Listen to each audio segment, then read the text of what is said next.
My name is Parker Hicks and I'm a service technician for Wooldridge Heating and Air.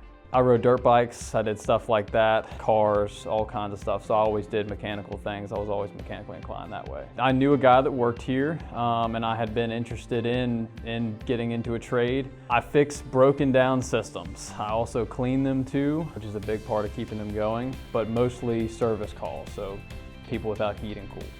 It's usually about 4 or 5 calls throughout the day. Some are service and some are maintenance related things.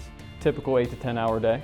Problem solving is a big thing for me. I thoroughly enjoy meeting the people and having them express their concerns to me, and then being able to come up with a solution that fits them, or maybe even a problem that's broken that I can fix and really help them in that way. So it's not only am I fixing a system that's broken down, but I'm making someone feel good about what's going on too. The problem solving is definitely technical. You definitely have a lot of stuff you need to know going into a call, but some of the problem solving is really being able to take in what the customer is telling you and solving their problems as well, learning what their actual issues are and navigating that. I actually had no experience in heating and air or electrical, and I got definitely the learning curve going into it. It was a really good experience. Wooldridge really helped me a lot because they have a in-school program here where I got to work closely with my manager and my trainer that I talk to on a daily basis, so I'm very receptive to talking with them, which is good. And then the schooling here, it's like a 4-step program there.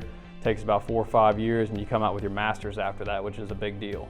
Taking auto tech or shop in high school would really benefit you later on in this line of work.